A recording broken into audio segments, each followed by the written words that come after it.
So I'm here with Marcus Chung and Gadir Al-Khatib of Unity Space Property.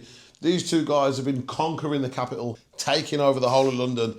It's been a crazy journey so far, eh, boys? Yeah, it's been a wild journey. Yeah, it's been actually kind of mental if you actually think about it. All the operations went live around like 6 months ago after we joined the course.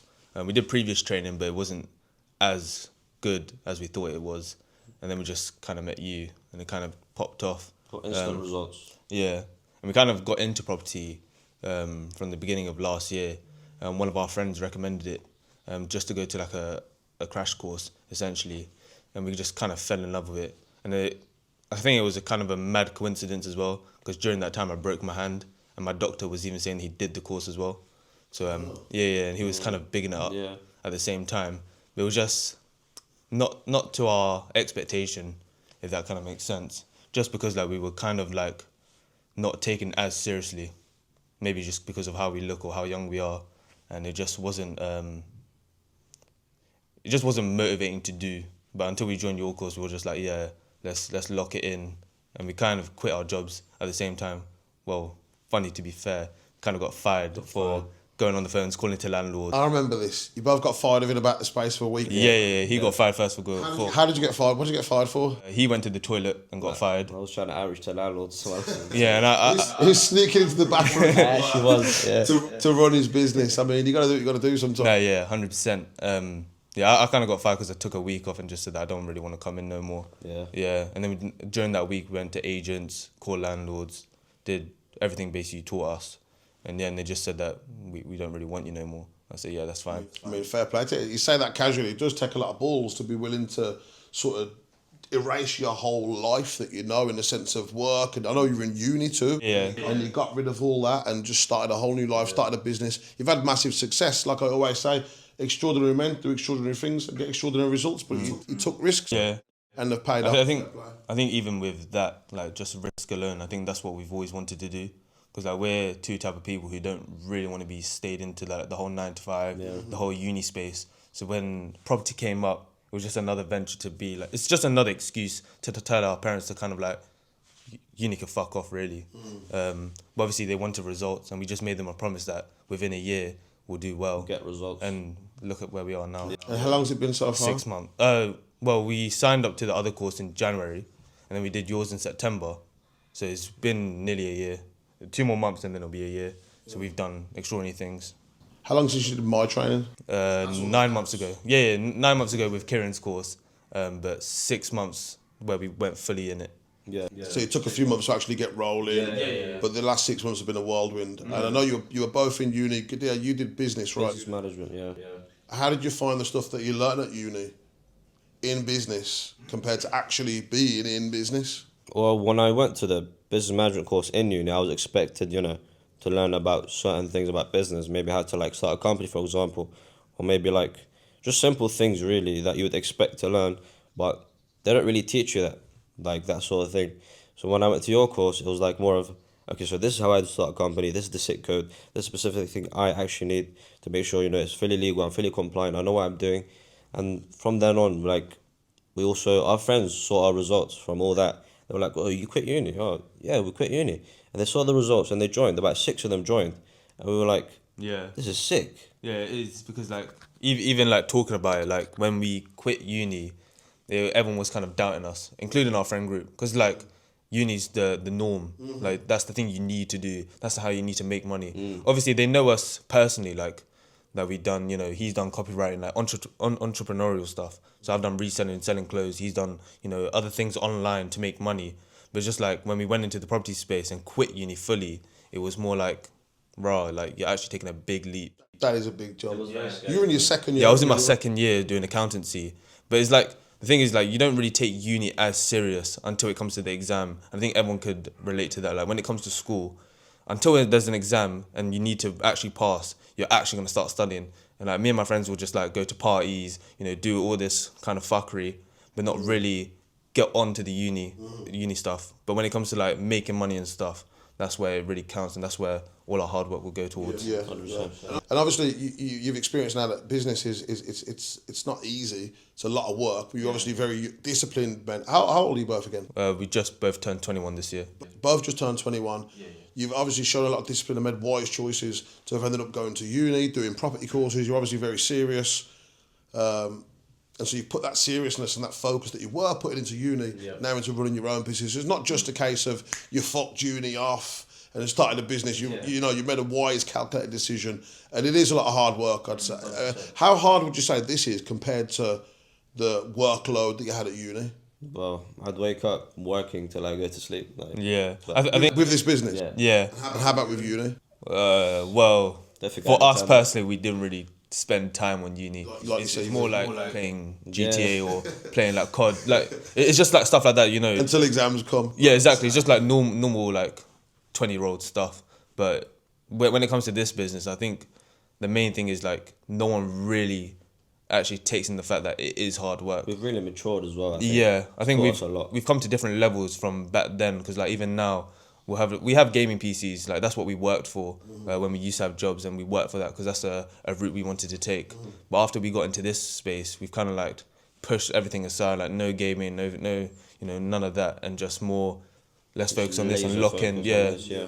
And we kind of get nagged and said like, "I Marcus, chill out. I Gadir, chill out. Like you could go out, you could have some fun, you could Even one of our work- investors, remember what they said? Yeah, like yesterday we met up with one of our investors just to help out, and because it's his first actual service accommodation, and we're going to be managing it and this that.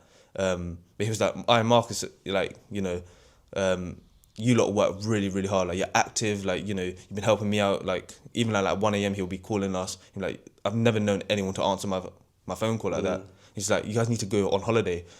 Or like at least get a trim, like do some like do some maintenance on yourself. Like you guys have been hustling, you know what I mean? And like even now it's just like when we take into like these compliments and these things, these comments, we're more like maybe we should, but we want to kind of get this year patterned or like get it done, just so that we're solidifying ourselves for our future. Yeah.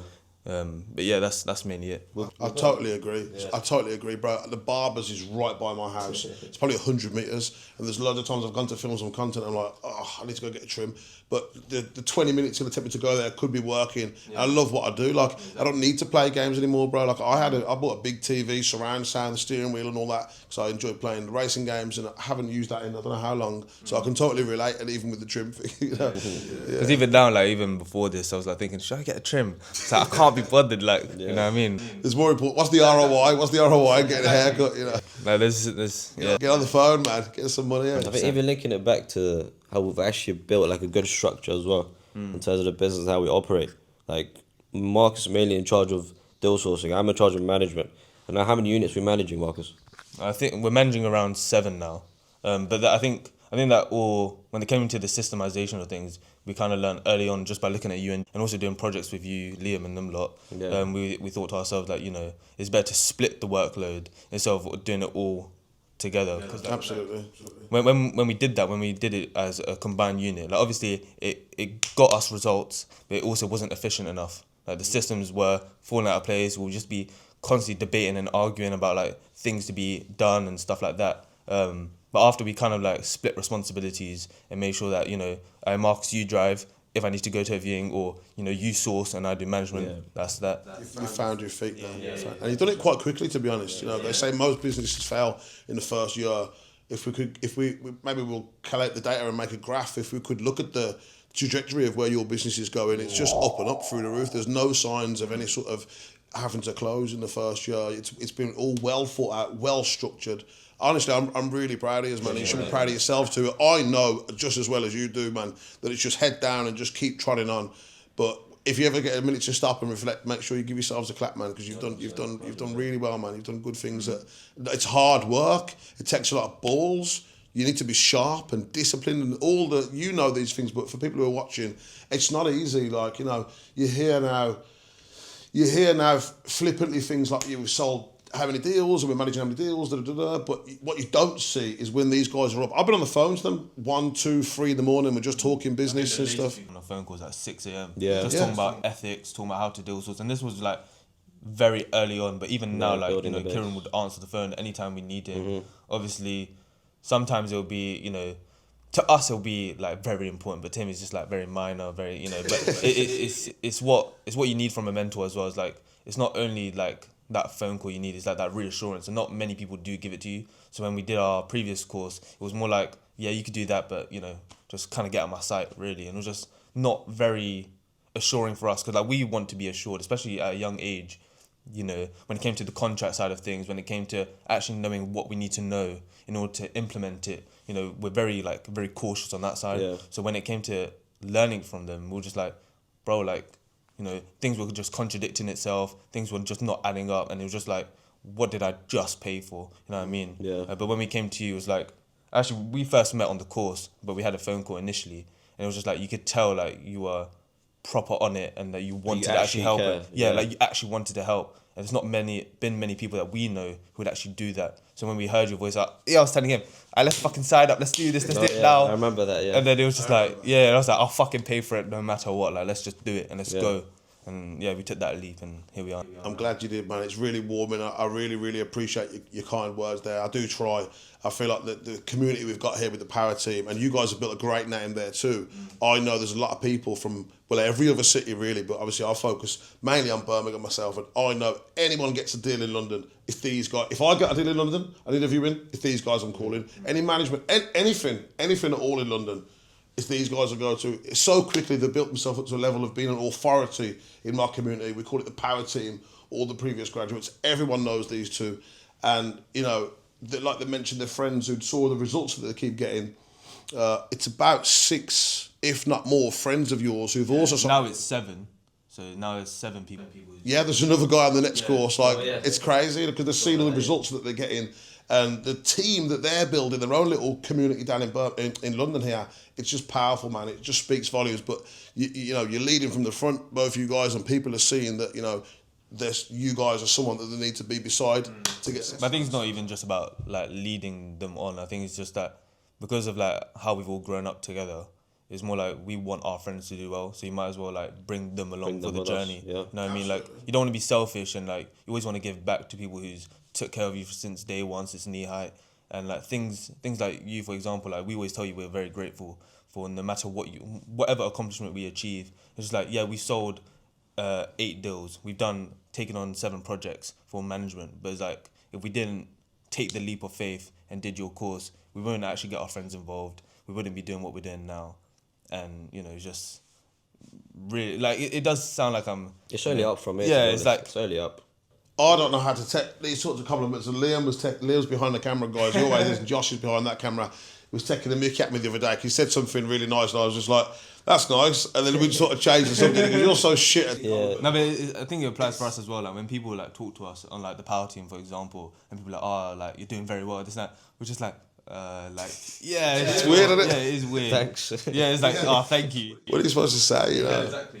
But honestly, I am super proud of this. I'm grateful that I've been able to help, and I'm glad to have you with us as well. Yes! Mama, don't text me. Watching from afar like a star. This the best seat. I'm just trying to win when I swim. This the best seat. I got them all uncomfortable though. They say I'm arrogant. I thought that I was humble, you know. They say when you shine and you grind that they afraid of that. You're so bright, you're so tight, and they be hating that. The top's so far from the bottom to be exact. The main thing people are going to want to know, how much money have you made? You've sold 8 deals. Yeah.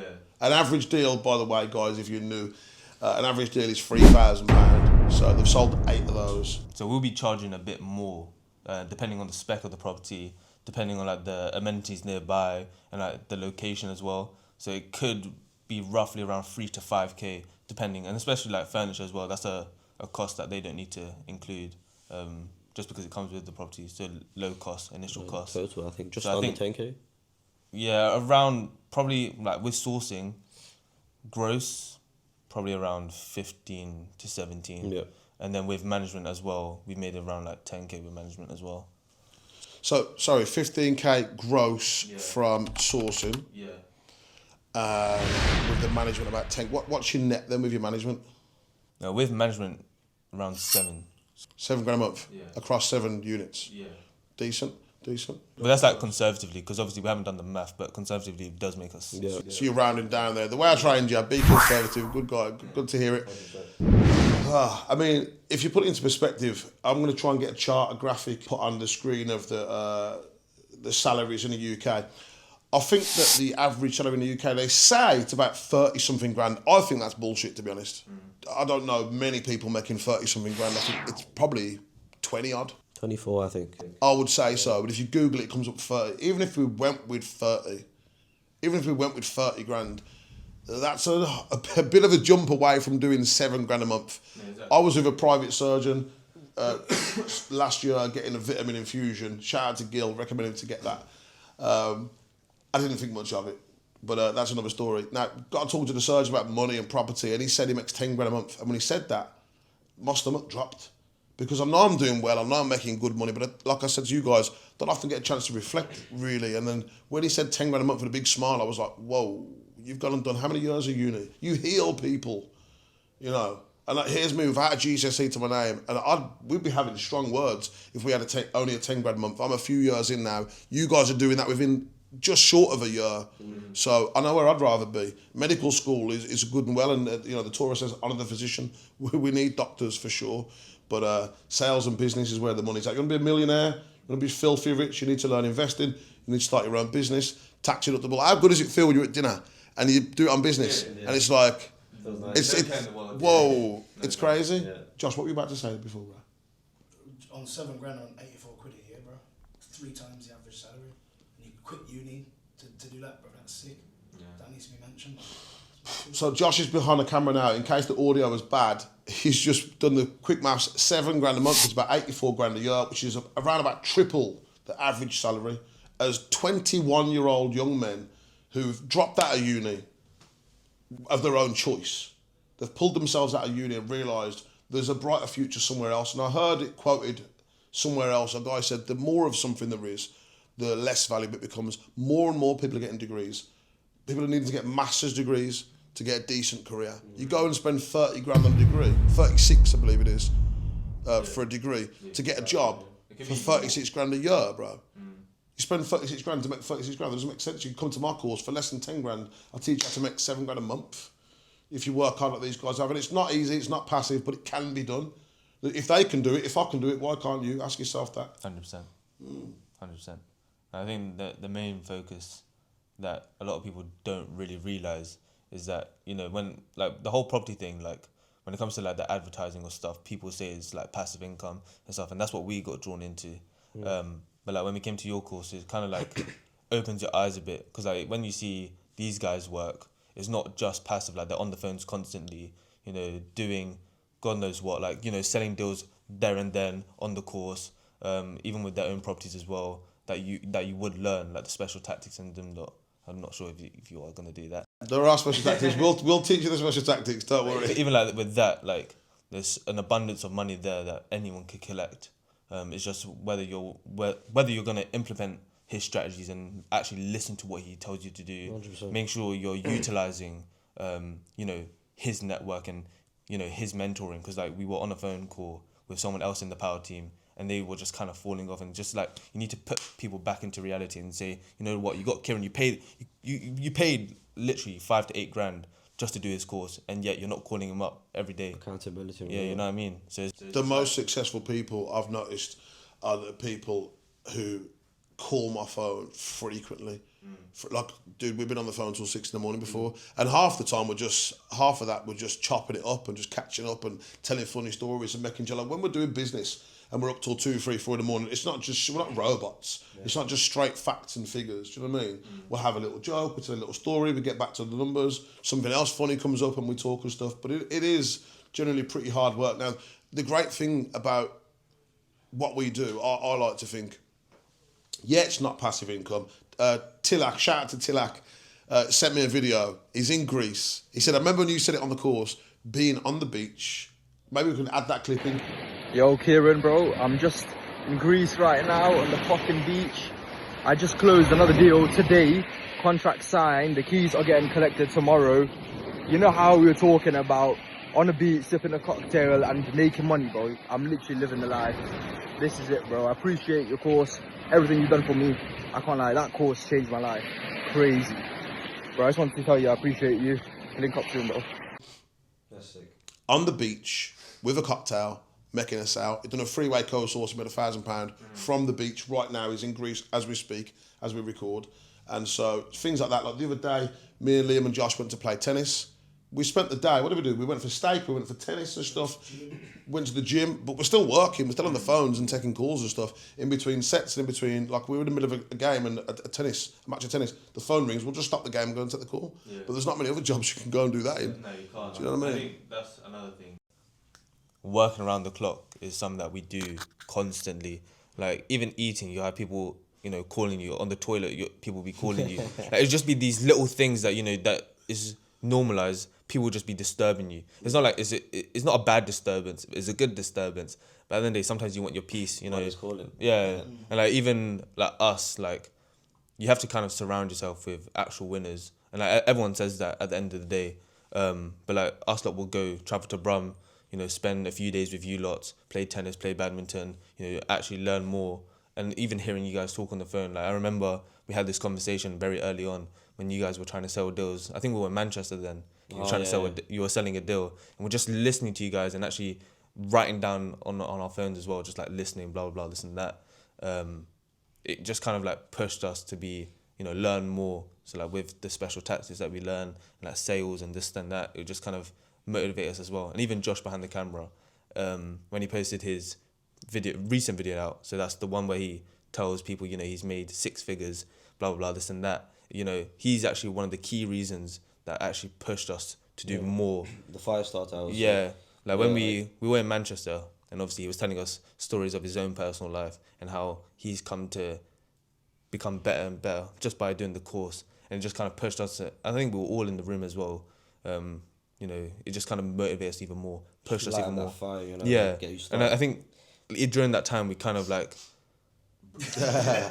Josh is pretending to tear up behind the camera. Broke off like our motivation just because like there was so many things happening, you know, lawsuits, this and that, you know, other projects that were falling down. It just kind of like put us a bit in a weird spot. But after hearing him, it's like, if he could do it, why can't we? You know what I mean? So that's why we kept pushing on. He's a very motivational guy, Josh. He's behind the camera now. I'm slagging him off if he wasn't in the room, probably, but he's a big cunt, so I'll have to be polite, yeah. Now, honestly, he's a very motivational guy. And a lot of people have said that.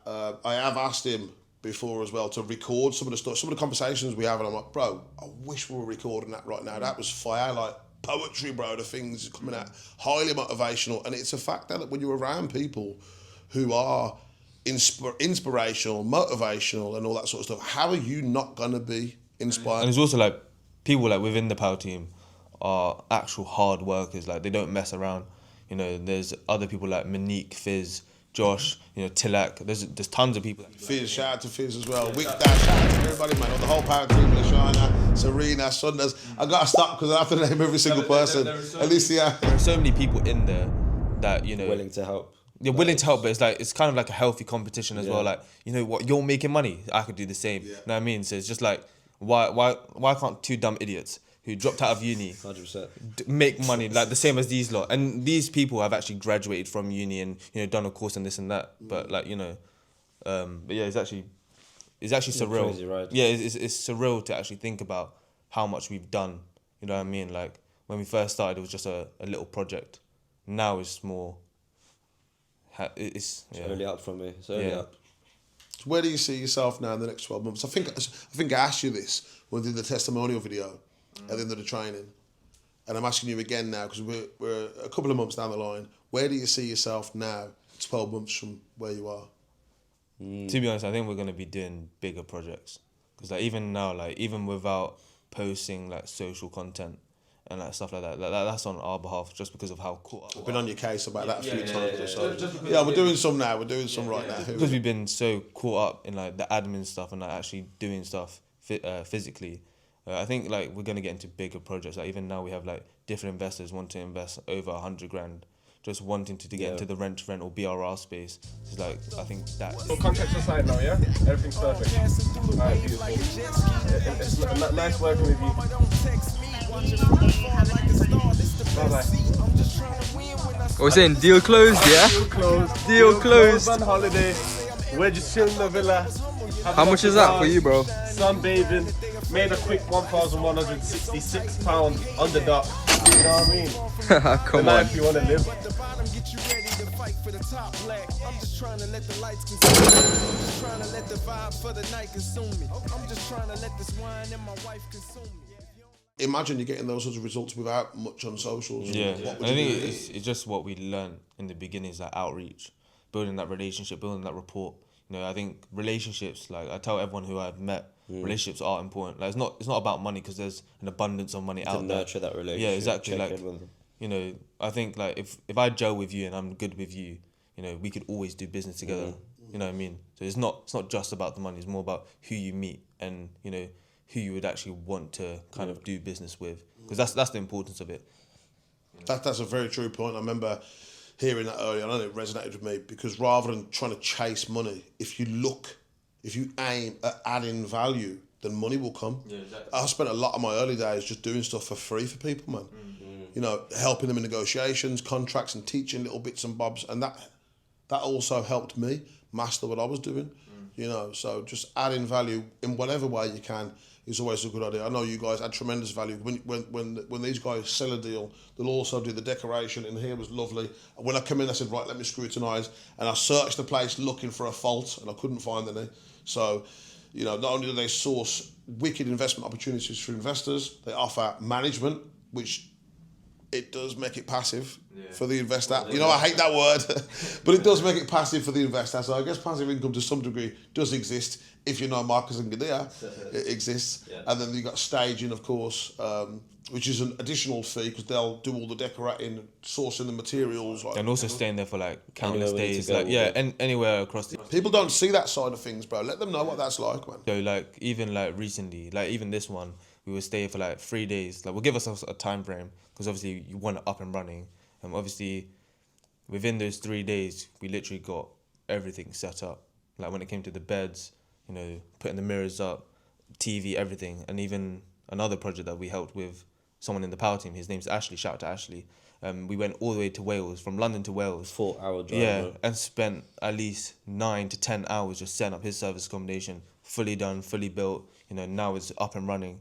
So that is the extremities that we will go to. And like, with this Jenny job in Cambridge as well. yeah, like we've done painting, we've done staging, like building, this, that, and the other, and it's just it's long, countless nights essentially. And painting your Canada Goose down there, nah, but that wasn't my fault. That wasn't my fault. This is why they've got such a good name in the community, in the power team, because I remember when I came to the house, again, shout out to Tilak. Tilak was wearing Louis Vuitton shoes, and Marcus was in a Canada Goose, which are like £1,250 or something like that. Over £1,000 coat. He was painting in the coat, and I was like, bro, what are you doing, man? You're painting in a £1,000 jacket. And he's like, all right, it'll be all right. I make the money. I'll buy another one. We've got to get the job done, like, because it was cold. The place was empty, and it was freezing. between the power team, I don't know any other community that could do that. People put a message out saying, hey, I've took on this new unit. Who'll help me?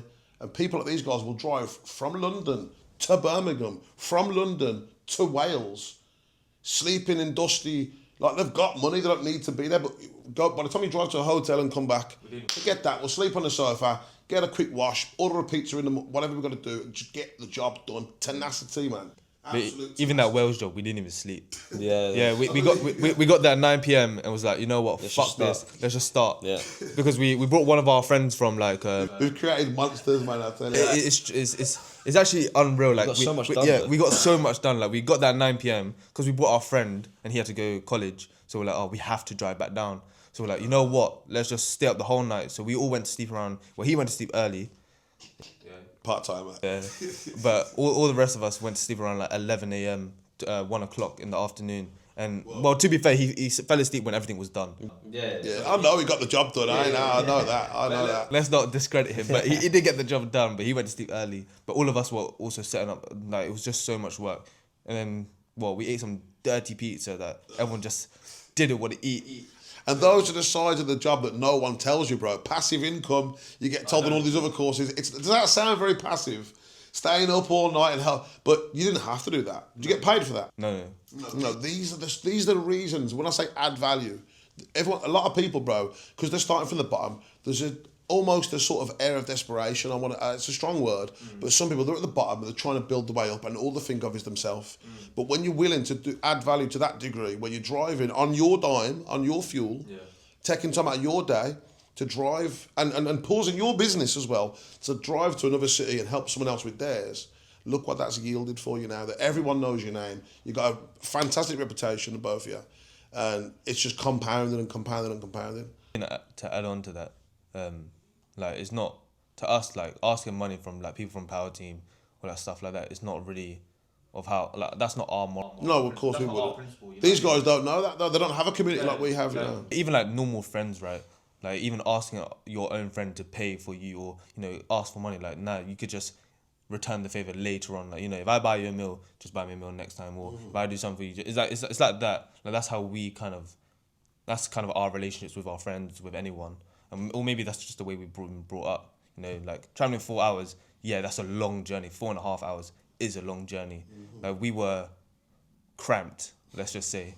There was a big guy in the back. We're cramped, we're stuck. You know, everyone's just needing a stretch, but we will come down and make sure that everything's patterned. Anything for, you know, even investors. Yeah, even investors, like, we went to this place in Acton, it's a penthouse one.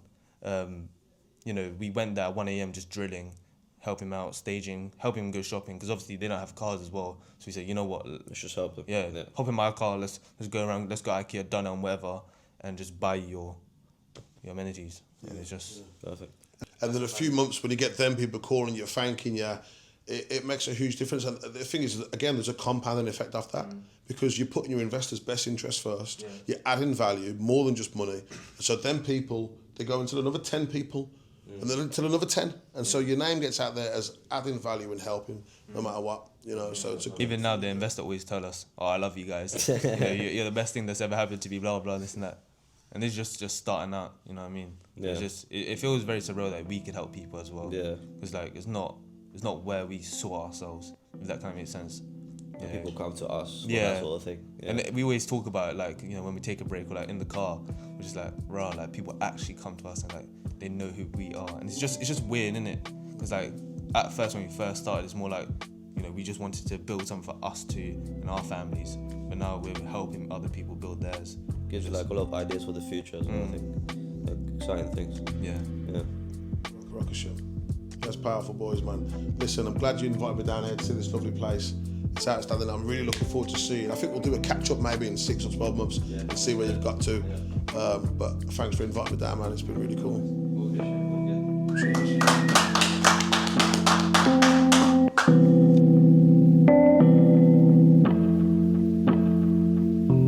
The man himself was called stinks.